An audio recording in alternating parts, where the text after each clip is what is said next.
times here. Luckily, this isn't a mirror matchup, so I can tell who is who. Assuming that they're not both playing off races. In the top left is the red Terran. It is uThermal. Under the name Mar Altig, Mar Alt IG on WCSC. But it's uThermal. In the bottom right as the blue Protoss barcode, it is actually GungFuBanda, who had a really nice run in qualifiers to the most recent WCS Challenger, but it was a lot off of PvP. Just something kind of happened where maybe not like the actual top side of the tournament brackets end up being a lot of Protoss. I mean, you know, top 8 was like 2 Protoss recently, and then top 4 was all Zerg. So I don't have to explain to you guys that it's not quite, you know, Protoss heavy. But when it comes to qualifiers, Europe actually has a ton of promising Protoss players, young talent that's beating out some of the other races' young talent, I suppose, or even some of just the Protoss players we expect to be there, right? So Showtime's had a couple of unfortunate qualifying runs. Last year, he didn't even make it into a challenger, which was really absurd. It'd always be absurd to have to say that. And a lot of it was off, you know, PvP from these young bucks that are actually doing quite well. And GungFuBanda is certainly another one that I think of, okay, if he's doing well, it's usually off the back of that PvP. And it was kind of just showcased, backing up my point, with his challenger group. You know, it wasn't PvP and he did get knocked out, so... but I think that he has been putting in a lot of hours, so that's the other weird thing about GungFuBanda. I mean, uThermal I could, you know, also talk about for days, but you guys are probably pretty familiar with him, especially since we do get a lot of his replays. Thank you, Borsty, and, you know, I talk about him every single time. But yeah, GungFu, he's kind of odd. Not in that, you know, maybe he's better at PvP as opposed to anything else, but actually more so that he just stopped playing. Like, just completely dropped off the Ligilac board for more than 6 months. And then kind of came back recently. I say recently, but I've been saying that since, you know, February, and I should probably stop. But basically, October, November of last year, he started to get back on that board. And obviously would have had to have started laddering a bit before that. But the point is, he had a, you know, he just dropped off. And it's not like he was making a bunch of waves before he stopped playing. So to see him come back with a bit of a vengeance too, like actually getting some pretty damn good results, keeping pace with everyone else who has been playing every single day, every single month, every single year, is pretty impressive. So I'm wondering what his PvT looks like. We do have a Twilight Council opener. Not too weird here. Perhaps the only thing that's slightly weird, well, it gets actually weirder here, the shield battery, is that he went Adept first, but it's not really that weird. There is a choice to go triple Stalker if you want, but the Adept also has its purpose. The wall off is most likely because uThermal is a type to go for Hellions earlier on, and this is a known alt accounts of uThermal. So despite having basically no vision, right, just all the barracks and the command center, the prediction is good, and Thunderbird also doesn't have the worst setup here if you're going to have to embrace a tank push, right? If you wall off on, say, Cyber Forest, and then you actually get tank push, you are literally inhibiting your own units from defending, and it looks kind of gross. But with a wall off like this, it's better safe than sorry situation, and in this case, it is totally on point. Hellions were made, and this is where uThermal's gonna try and bop that Stalker over, but GungFuBanda tried to have a second unit, looks like lined up to stop. It didn't actually work out that way, and the Stalker is gonna have to be worked in the main, but unfortunately all 4 Hellions got in alive. Damaged, but alive, so some probes are going to go down. It takes us 3 to one-shot those probes. Reaper even gets that last hit. 4 Hellions and a Reaper for 6 probes is not too shabby. I'd say that's kind of what you want. Well, you want 20, but as a trade there, it's okay. It's not a one-for-one trade mineral gas at all. But in terms of what impacts you more as the game develops, these little tiny things that are mining, that's what impacts the game more than the Hellions. So as long as you don't die to a counter, which uThermal will not, then if you're trading those out for probes, more power to the Terran.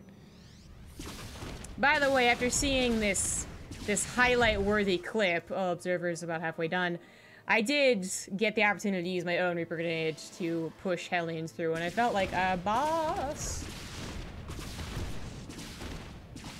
I don't think I won that game, but I felt like a boss for the first, like, 5 minutes. Observer finally pops out, Blink is done, and Banshee goes down, but after adding 5 more probe kills, which is not too shabby. With Cloak, you always get a second Banshee, and you did invest in the Cloak, so we're not just talking about 1 Banshee for 5 probes. If this one is also shot down, probably not the best, but if this one also gets 5 probes, then I'd say that's pretty okay. Again, all under the assumption that uThermal doesn't get countered and killed, because he's giving away his units that, especially the Banshees, do take some time to produce.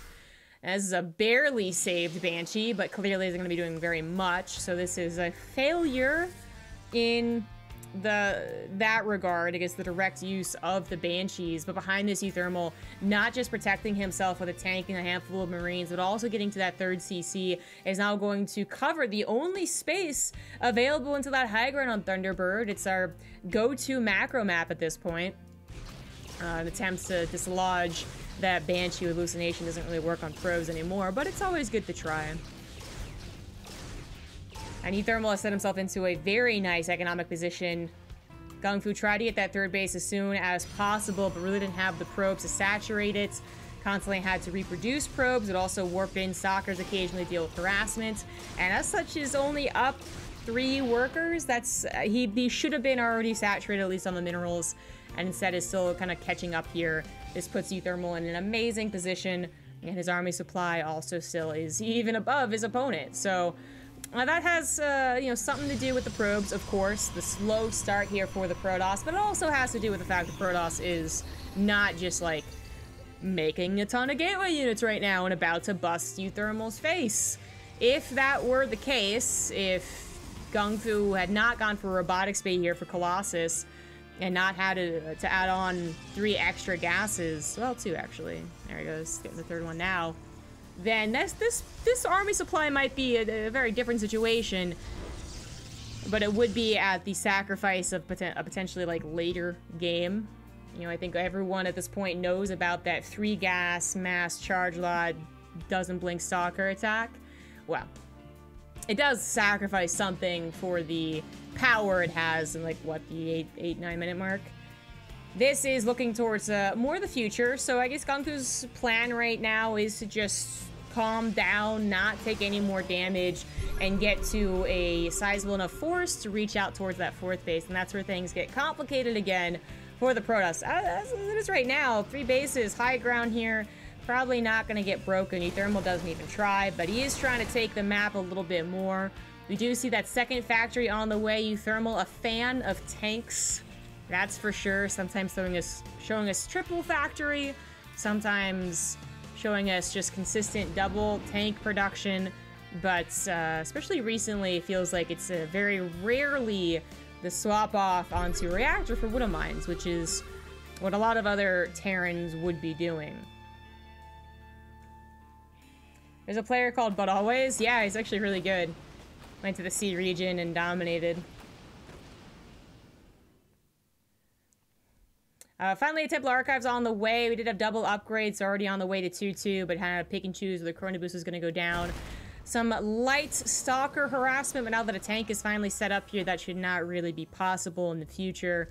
Speaking of harassment, double drop to that left side, perhaps. Looking for like a pylon maybe first and foremost, but then having to pick up over those minerals.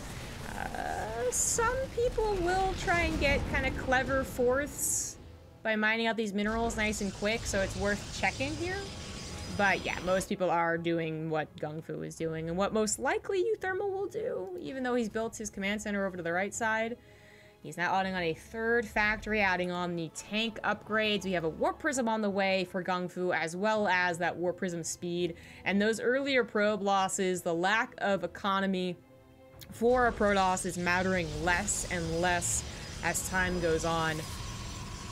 And now it's more about how they handle the army fights, which, again, talked about this in the other uThermal TVPs. The Protoss player has a new opponents to really consider. You know, after a while, after 8 or 9 minutes, the amount of tanks should be maybe 4, if they even went up that high, if they didn't already sacrifice them in a push. And even then, it's kind of something that you don't necessarily think about unless they're in a really ingrained position. You just hope that your zealots wrap around them and they die. But when it's this many tanks, we're at 10 tanks right now, you really have to consider how to engage this army. Now, the 3 Colossus will rip through what is a majority Marine army here, only a couple of Marauders being added in every now and again. But they will also be focus fired by the tanks, so we need to get a wraparound of some sort. I mean, the classic ways to deal with tanks, right? Protoss kind of have to do the same thing if they really want to expect a grand results. But the question is, do they know how to handle it? Some Protoss players really just, they don't consider the tanks powerful, but I would say that was a while ago. Everyone's been experimenting with new styles. Oh my god, oh my god, oh my god, oh my god, the wood shield battery saved the war prism. Oh my god. So that made him realize he didn't have Storm, which I didn't realize he didn't have either.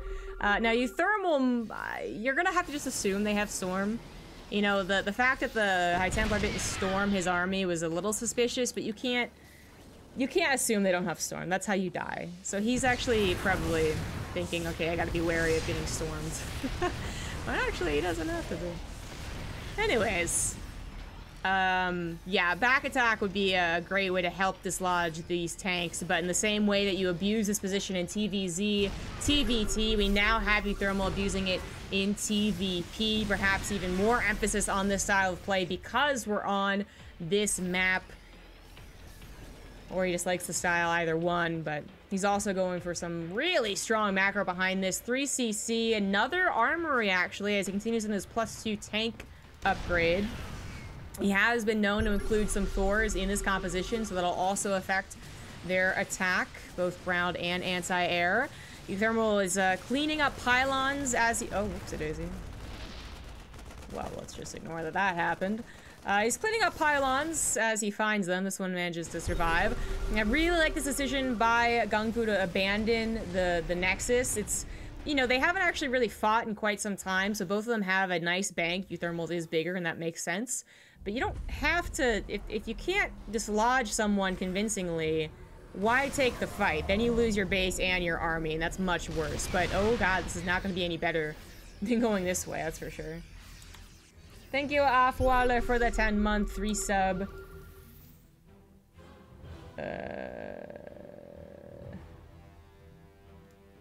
This one, I think. It should be the proper theme now.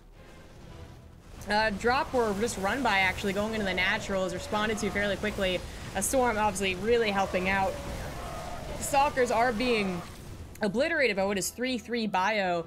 That 2-2 was, I mean, quick enough after the 1-1, same for the 3-3, but I'm not sure that there's really been a lot of chronos in the upgrade, so uThermal has managed to exceed the Protoss, which is a little rare if the Protoss actually goes double forge.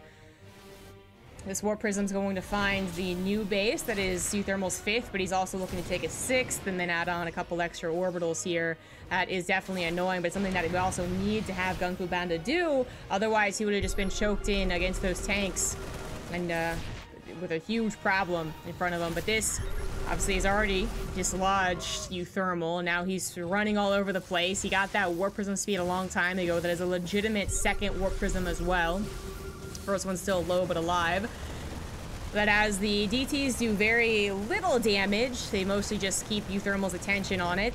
uThermal also has a Marine drop that straight up kills GungFu's would-be 5th base, and that is 400 minerals down the drain. But again, no one has really fought each other. Well, nice snipe on the High Templar, so they can't afford to give away bases as long as the armies also aren't deciding to collide into one another. That's when you deplete your bank and no longer have options C, D, E, F on the macro. But as long as your army doesn't die, then you can play the Hoppin' Nexus, Hoppin' Hatchery, whatever you want to, whatever race you are. And that's usually what happens when we see people survive despite sniping, getting their hatchery sniped. Especially happens in TVZ, I would say, is that they're not having to replace anything else except 300 mineral hatcheries, and that's actually not such a big deal. So 400 minerals, not too bad to lose out, just immediately replaces it as well. Huge zealot run by being set up here, but the minerals are never taken out. I would say a lot of people do consider this for their 5th and certainly their 6th, but uThermal, even if he was, does not bother to mine out the minerals, and that probably makes a lot of sense against Protoss especially. I mean, you would have quick reactions if you were still holed up in your 3rd base, but, you know, uThermal is all about the middle right now, so it wouldn't be that quick of a reaction if he had to race on over. But these probes of GungFu are opening up those minerals for him, even doing the extractor trick, it looks like, so he doesn't have to bring more probes to his side. But look at this, an entire right side of the map was just unseen by GungFu. A huge attack from uThermal, again with 3-3 upgrades coming through here, even bothering getting an upgrade on his armor for his medevacs. That is not a lot of stalkers, and maybe he could have turned around and took out whatever anti-air there really was provided, but decides not to. Just rip through the main base, goes for the Stargates, taking out the Tempest here. They were an answer to the tanks, usually Liberators, right? But in this case, they are an answer to the tanks. That number has grown to an insane amount. It's basically, it's more, actually, than what mech players would get for tanks. Usually there's, you know, 24 Hellions as well and a couple of Thors. In this case, it's 28 tanks, but slowly depleting. DT is not doing a terrible job taking care of that, but 4 DTs for 4 tanks only does so much. There's still a whole line of tanks that you gotta go through, and uThermal ain't stopping at just the tank pressure. He's gonna be adding on missile turrets to help out.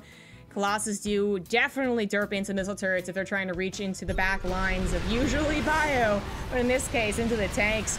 GungFu is looking for a bit of a split here, but mistimes it, miscontrols it, loses a handful of zealots before the fight even begins. Colossus getting awfully close to getting attacked, but they are fine now.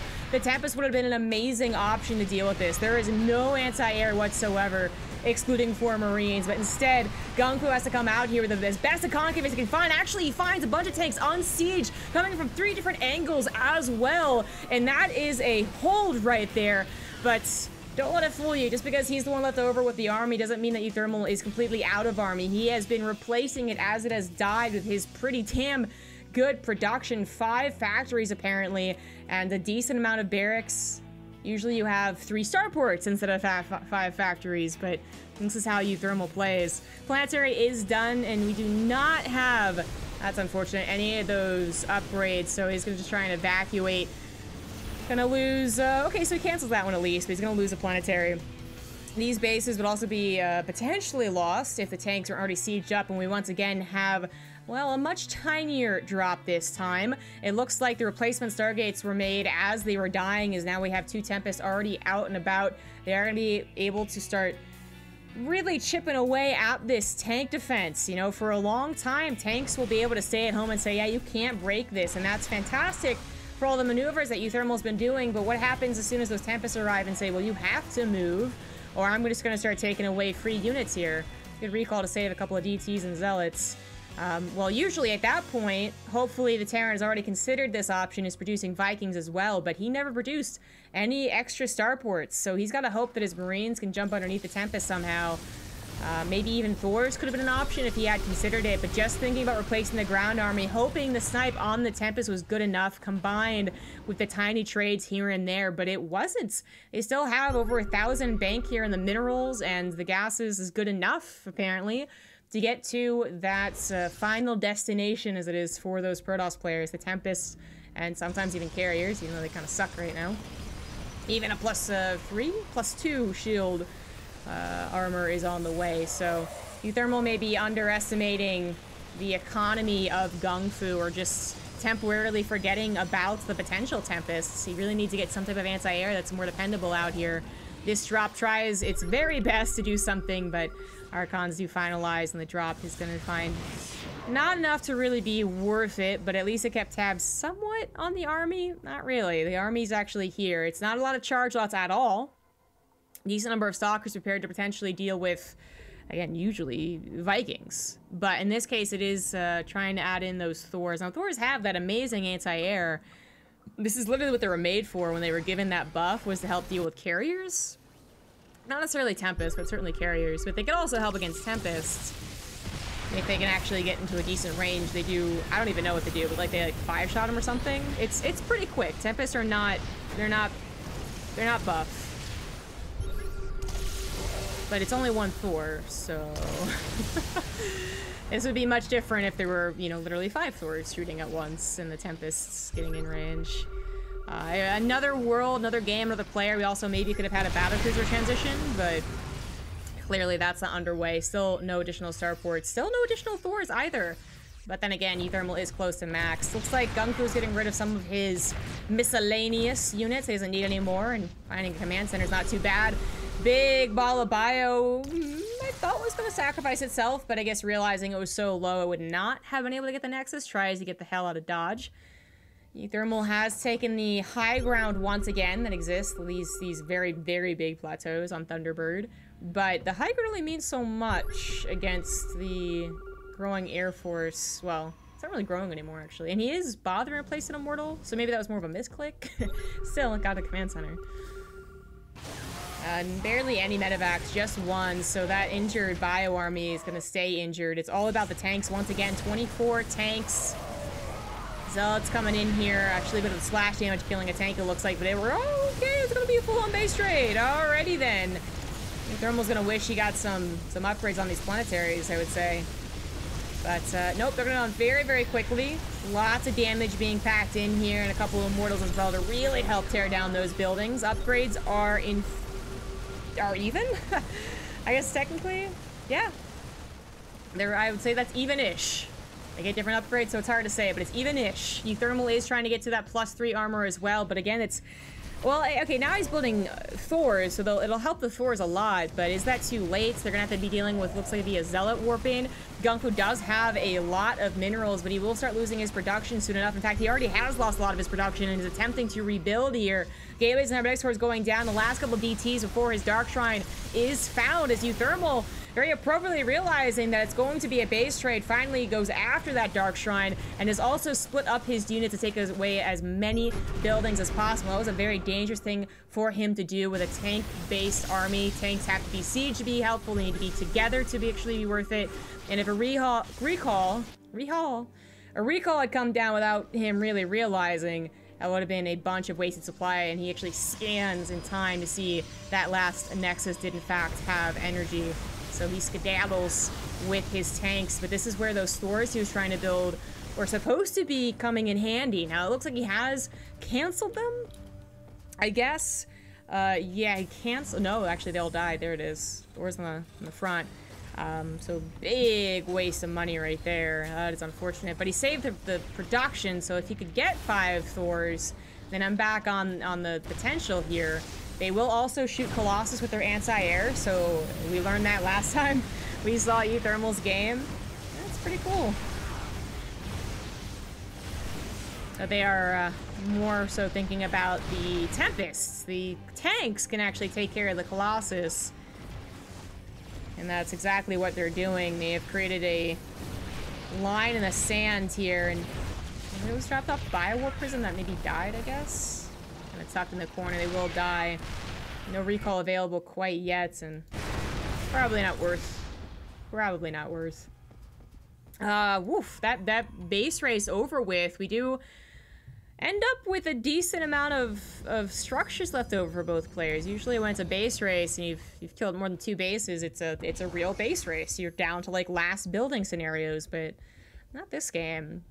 uThermal has a lot of his production saved and the planetary to help. A lot of his tanks survived, and GungFu was very quick in rebuilding his structures, so he does have more gateways on the way. No tertiary tech quite yet, and that's what he's trying to get to right now with the Twilight Council and a Robo. Missile turret getting some damage is actually a big deal because he did weaken the non-shield Tempest there.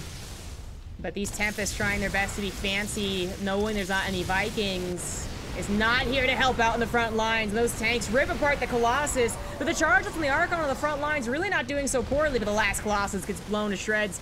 Just Zealots on the defensive. A third of the army supply is GungFu, and while it's decent army supply when it's over a cliff or something, now the Thors are out, and it's not going to be able to return back home fast enough, it looks like. The recall is it's not there. He used it on the main army, so it's not there for the Tempest, which would maybe have saved the day. All of these units are very low. Tanks obviously can't hit the air, and the Thors would be very, very far away. But the Tempests are instead just relegated to continuing to harass supply depots while their ground brethren try and survive. But it looks like uThermal getting a little shy here. His bio is getting awfully low, so literally just the charge of a Zealot would kill a lot of these units. Maybe considered running back, but it looks like he kind of F2'd, collecting everything that had been misplaced with all the production movement. It's coming forward now. Recall is finally available, but...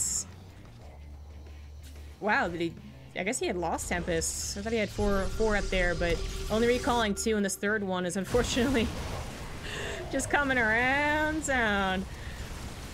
The probes are being pulled, and that's something that GungFu had this entire time, was more probes, but without the army to really back it up, I don't think it's going to be enough. Thors are absolutely going to take those probe shots. And while friendly fire was a potential problem, there just weren't enough Zealots. GG. uThermal with the TVP. Thank you, AS Prime, for those 3 months. Much appreciated.